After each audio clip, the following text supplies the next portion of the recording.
সন্দেহযুক্ত নাগৰিক মানে বাংলাদেশী, মিয়া মানে বাংলাদেশী, উজনি অসমত সম্পূৰ্ণ মিয়ামুক্ত নোহোৱালৈকে আমাৰ অভিযান কিন্তু আমি চলাই লৈ গৈ থাকিম। জ্ঞান নথকা মিষ্টাৰ চিটু বৰুৱা, আপুনি খন্তেক সময় আগতে কৈছে যে মিয়া মানে বাংলাদেশী। এই কথাটো একেবাৰে উঠাই লওক মিষ্টাৰ চিটু বৰুৱা। ভৌগোলিক জ্ঞান নথকা মিষ্টাৰ চিটু বৰুৱা, অসমৰ মাটিকালি কিমান? অসমত কিমানখন জিলা আছে? অসমখনত কিমান জাতি জনগোষ্ঠী আছে আপুনি জানেনে? অকমানো জ্ঞান নাই। একদম স্পষ্ট কথা কৈছো, যদি অকমান হলেও জ্ঞান থাকিলেহেঁতেন, যেতিয়া সাংবাদিকে আপোনাক সুধিছে যে মিয়া মানে বাংলাদেশী, আপুনি কি কৈছে? মিয়া মানে বাংলাদেশী। ইমানকণ জ্ঞান শূন্য বুলি কৈছো, আপোনাৰ জ্ঞান শূন্য।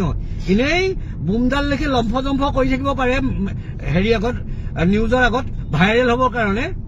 ভাইৰেল হবলৈ পন্থা বহুত আছে চিটু বৰুৱা, ভাইৰেল হবলৈ পন্থা বহুত আছে সামাজিক মাধ্যমত। কেৱল মিয়া কেইটাই নাই ভাইৰেল হবলৈ।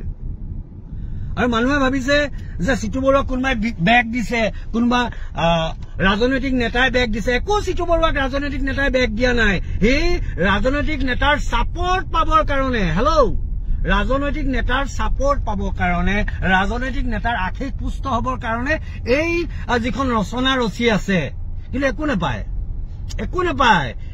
আপোনাৰ দৰে নেতাক ৰাজনৈতিক নেতাই চাহত যেনেকে মাখি পৰিলে এনেকে পেলাই দিয়ে নাই, আপোনাৰ লিখীয়া নেতাক দুদিনমান ইউজ কৰিব, তাৰপিছত চাহত মাখিটো পৰিলে যেনেকে পাখি খিলাত ধৰি পেলাই দিয়ে তেনেকে পেলাই দিব।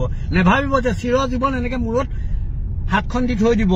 আৰু সেই হাতখন পাবৰ কাৰণে চেষ্টা কৰি আছে, সেই হাতখন পাবৰ কাৰণে চেষ্টা কৰি আছে। আৰু এনেকুৱা ধৰণৰ ভৌগোলিক জ্ঞান নথকা মানুহে ৰাজনৈতিক নেতাৰ হাত এনেও নাপায় মাথাত, কাৰণ ইমান মানে অপৰিপক্ক মানুহৰ মূৰত ৰাজনৈতিক নেতাই এনেও হাত নথয়। আপুনি ভাবি আছে মই এনেকে কৰিম, ভাইৰেল হৈ যাম, মোক কোনোবা ডাঙৰ ডাঙৰ নেতাই মোক এনেকে দিব, পইচা দিব, কিবা কব। একো দম আছে যদি ৰাজমাইত যোৱা মিষ্টাৰ চিটু বৰুৱা, দম আছে যদি ৰাজমাইত যোৱা। সেই মিয়াকেইটাই যে গৰু আনি আছে, সেই গৰুকেইটা ৰাখি দেখাওক। Open challenge Chitu Barua, open challenge. দম আছে যদি ৰাজমাইত যোৱা মিয়াকেইটাই যে গৰু আনে, সেই গাড়ী কেইখন ৰাখি দেখাওক। এনেই পাচলি বেপাৰীৰ ওপৰত ৰজা হৈ লাভ নাই।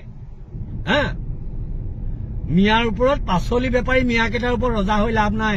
দম আছে গৰু বেপাৰী কেইটাৰ ওপৰত ৰজা হৈ দেখাওক। চাওঁ আপুনি, চাওঁ।